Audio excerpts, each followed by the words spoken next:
Okay, this video is called a book review, and the book is called Caffeine Blues. So here's the cover of the book, Caffeine Blues. Here's the author, Stephen Cherniske, and this is in my list of top 40 best health medical books of all time. And the reason I'm going through this is because in the popular vegan movement, which is mostly what I would call high-fat veganism, they promote high-fat foods, omega-3s, olive oil, nuts, chia, flax, all this stuff, okay, sunflower seeds, almonds, etc., which I disagree with. I recommend low-fat veganism, okay? I've done an extensive study of the effects of fat on diet, and they are not good. I agree with Nathan Pritikin. He said fat is bad. You get enough fat from just the plant foods you eat, and you get enough so-called good fats from the fiber being converted into short-chain fatty acids in your gut. That's the perfect fat, the fiber in that sense. So anyways, these guys are going around saying that drinking coffee is good for your brain, and in my opinion, that's the exact opposite of the truth, and I think I know more than they do, and I will show you why. Whenever you're dealing with something that there's like controversy about it, and this is always the case with popular commercial foods, because these foods are worth billions of dollars, and because of that, there's tons and tons of advertisement to support them. And the food companies they fund researchers, they own the researchers, they own the journals, to make research studies that make coffee and caffeine and tea look good so they can sell more, so they can trick all the chumps, all the pros. Okay, and a lot of times the best way to think is to just go back to common sense. What do you actually know? And you know that caffeine increases the same hormones as stress. That's cortisol, okay, a corticosteroid hormone. That's also catecholamines, which means adrenaline and noradrenaline. That's also the same thing as epinephrine and norepinephrine. Okay, well then the question is, what do those hormones do? Well, they increase blood glucose and lipids. So, and also, what's the purpose of the acute stress response? It's to help you survive the next 15 minutes. The classic example taught to medical students is you're being chased by a tiger in the dark. So whatever that might be, you need to survive the next 15 minutes. You need the energy to run a tree, to fight, to do whatever you have to do to survive, okay? And so you need more glucose and lipids in your blood to provide energy, okay? And for 15 minutes, especially, getting that glucose up will help you. However, chronically elevated blood glucose, what disease does that sound like? Sounds like diabetes. They increase insulin resistance. They also increase blood lipids. Well, elevated blood lipids also predispose to diabetes, and they predispose to atherosclerosis. So people with chronic excessive stress, they have more obesity, diabetes, and psychological stress. And hypertension, and myocardial infarction, and stroke, and atrial fibrillation, and all the things you don't want. And these things are all associated with cognitive impairment. So quite frankly, in my opinion, for anyone to say that caffeine is good for the brain, they're stupid, okay? They're lazy. They haven't done their reading. They haven't done their studying. Okay, it also increases blood pressure, and that's done by causing sodium retention, which is a vasoconstrictor, and just vasoconstriction in general from the catecholamines, a more direct effect. And you need to be able to pump more blood, so you need to increase blood pressure to get it to your muscles as they're exercising. So, yeah, you want the heart pumping harder. All right. However, this increased heart pumping, when it's a chronic thing, like from drinking caffeine, you then get hypertension, high blood pressure, and that leads to atherosclerosis. Hypertension is the main risk factor for atherosclerosis, as well as high-fat diets, and so you end up with impotence. The Johnson often is lost before the person develops coronary artery symptoms of heart disease. That's because the pudendal arteries, pudendal means like shame in Latin, that go to the Johnson, they're only about 1.5 millimeters in diameter, and they're more likely to get plugged up by mural atherosclerosis, meaning accumulation of atherosclerotic plaque along the wall of the vessel. Coronary artery disease, the stentable proximal parts, about 3 to 4 millimeters. You can think of them as being 3 millimeters. That's a reasonable way to think of them. That way you can remember them this way. So 1.5 millimeter is the pudendals going to the Johnson, 3 millimeters is the coronaries, and then going up to the brain is the carotid. Those are typically about 6 millimeters in diameter. So that's kind of easy to remember. 1.5 millimeter, 3 millimeter, 6 millimeter. You start blocking these arteries with atherosclerosis, you lose your Johnson, you lose your energy from the heart not working well, and eventually you start losing your brains from the atherosclerosis, okay? Plus, it's also smaller vessels. Intracranial atherosclerosis are especially associated with hypertension. That's the whole so-called Asian atherosclerosis, of intracranial atherosclerosis, that the hypertensive Japanese used to get, let's say, back in the 1960s. as compared to the high-fat diet, especially causes coronary artery atherosclerosis, and they both cause carotid, but especially the high-fat version causes the carotid arteries in the neck to develop atherosclerosis. Okay, what else? Increased risk of palpitations. Abnormal heartbeats just spontaneously firing, and that also increases your risk of atrial fibrillation. Okay, and atrial fibrillation, of course, is made worse by hypertension, made worse by tachycardia, fast heart rate, made worse by atherosclerosis of the coronaries, decreasing the oxygen delivery to the heart muscle. Okay, so its conduction pathways can't function as they normally would. It's all bad. Okay, it's a vasoconstrictor. Like we said, it constricts the arteries that are going to non-essential areas. The only thing you care about is getting just enough to your brain to make you run in a straight direction or whatever you need to do, and getting the blood to your muscles. So it shuts down blood actually to your frontal lobes. You don't need to do calculus when you're being chased by a tiger in the dark. And also you'll notice that if you've got a lot of caffeine on board, or if you're sleep deprived from the night before, which causes increased stress response, you become a little bit stupid and impulsive. Everybody knows, any mature adult over 30 knows, gee, the last time I was sleep deprived, I said things that I regret saying, and I pissed off my girlfriend or whatever, so I'm going to be more careful this time. I'll just keep my mouth shut. That's the smart thing to do. Well, the point is, you become stupid and impulsive when you are sleep deprived or when you got a lot of caffeine on board. Okay? Vasoconstriction to the gut, so a lack of blood supply to the gut, decreases the function of the intestinal lining, it weakens it, and it increases the risk of developing leaky gut. Well, leaky gut's associated with postprandial endotoxemia from absorbing the bacterial endotoxins, the LPS, lipopolysaccharide. It makes your blood prothrombotic. Leaky gut predisposes you to autoimmune disease, all that bad stuff. You don't want it, as well as gut problems, irritable bowel syndrome, intermittent diarrhea, constipation, and all that stuff. It increases glutamate neurotransmitter in the fear center of the brain, the amygdala, as well as in the hippocampus, the memory center. And what it's doing is it's keeping you hyper alert, hyper vigilant.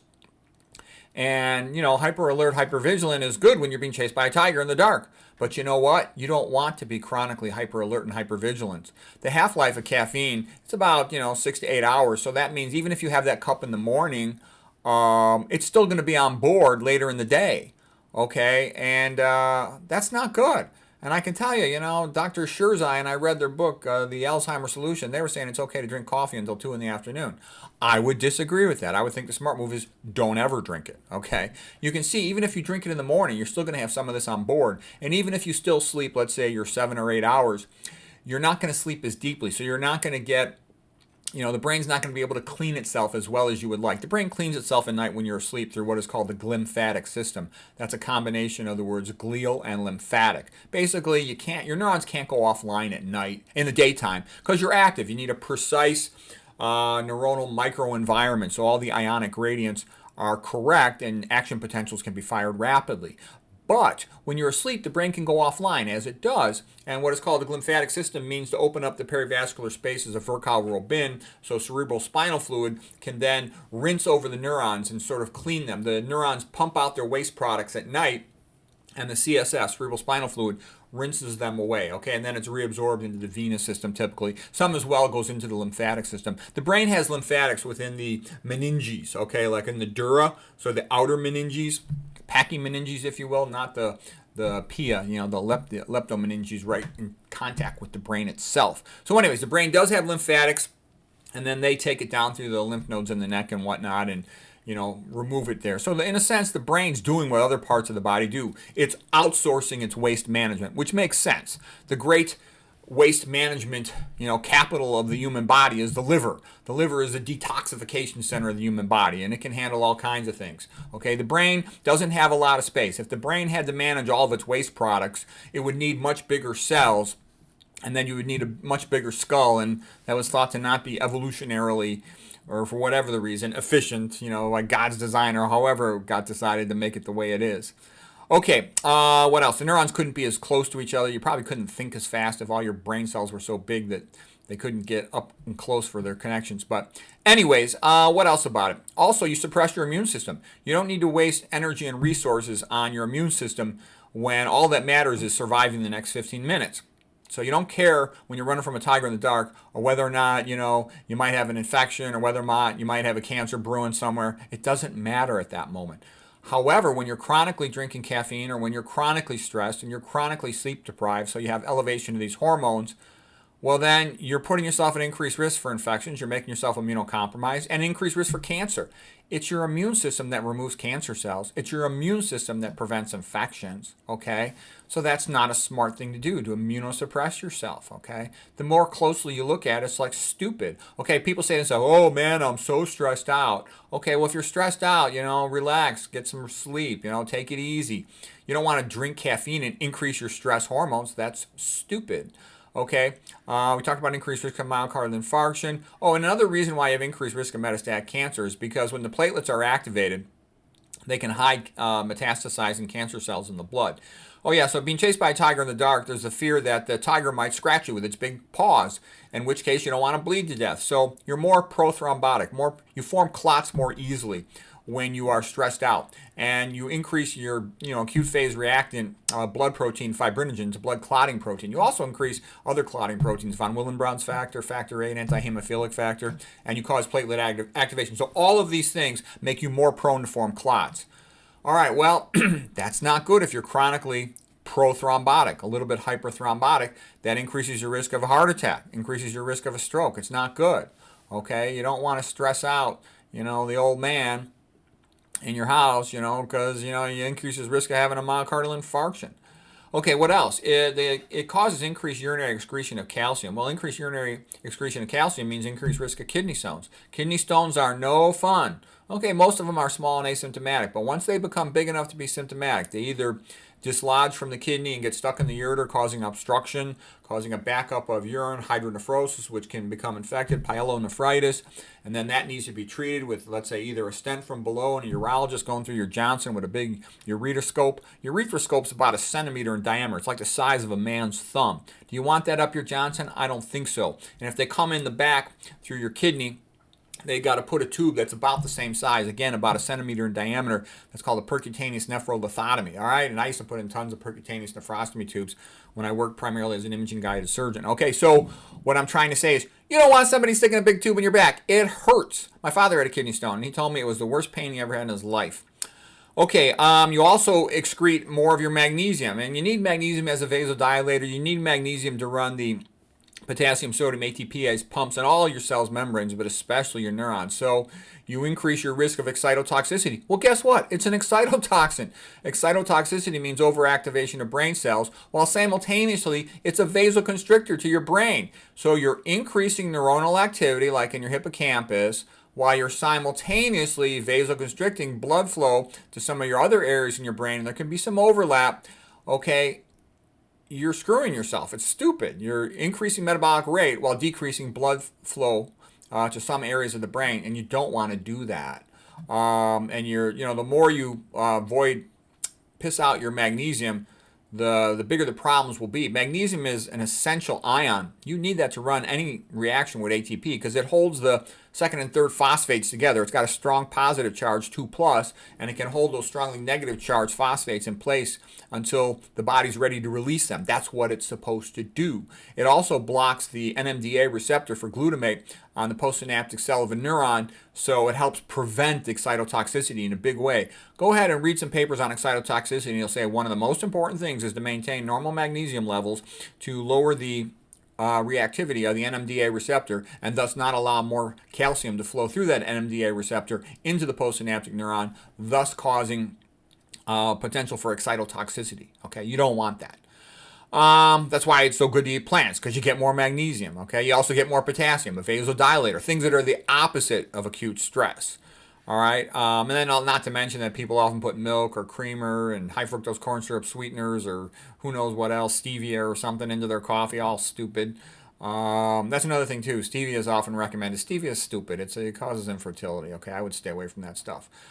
Tea often will concentrate, F minus or AL. Herbal teas, my botany professor laughed. He said only an idiot would drink herbal tea. He said because you don't know what's in it. Don't get me wrong. Maybe there is some good brand out there, and maybe somebody knows about a good herbal tea, and it's good for people. So I don't want to be cavalier by saying that. There might be some really good herbal teas, but all I'm saying is make sure you know something about it so you know what's in it. I wouldn't just randomly drink some herbal tea where you don't know what's in it. I would look at that label real carefully. I'd look at who's manufacturing manufacturing, I would want to know that it's the good stuff, if you will. So I want to be fair about that because I know there are some potentially good things with tea. But I personally don't drink tea because I'm worried about these two things. But I'm no expert on tea, so I don't want to act like I am. And I know some pretty smart people do drink tea, so I'll back off a little bit on that one. Okay, coffee is heavily sprayed. All right, but what I'm basically saying is it's pretty obvious that coffee is not good for your brain. And somebody's going to say, well, I quote this paper and this paper, or the balance of papers, there's more positive papers than negative paper. I go, yeah, recently the industry is going to fund all kinds of things telling you coffee's good. All right, I'm just going to go through, there's tons of references in that book, Caffeine Blues. It'll go through all kinds of, more than you could want, details about the problems with caffeine. But I'll just show you, here's one paper about the effect of daily caffeine use on cerebral blood flow. How much caffeine can we tolerate? Caffeine reduced CBF, cerebral blood flow, by an average of 27%. Great. Isn't that fucking brilliant? Excuse my language there. Isn't that brilliant? Okay, so you don't want it, you don't want that. It's stupid, okay? I don't want anything that's going to reduce blood supply to my brain while simultaneously increasing my brain's metabolic rate, like in my hippocampus and amygdala and some other areas. No way. Okay, don't get me wrong. When you're young, you're 20 years old, 30 years old, your body's got a lot more physiologic reserve, and you can handle it. You can compensate for it. But the older you get, the more fragile you get, and it is not smart to be, ingesting excitotoxins. It's not smart to be ingesting vasoconstrictors. Okay, things that predispose to all your problems. Diabetes and hypertension, the things that cause dementia, the big ones. All right. Well, anyways, I hope that was helpful.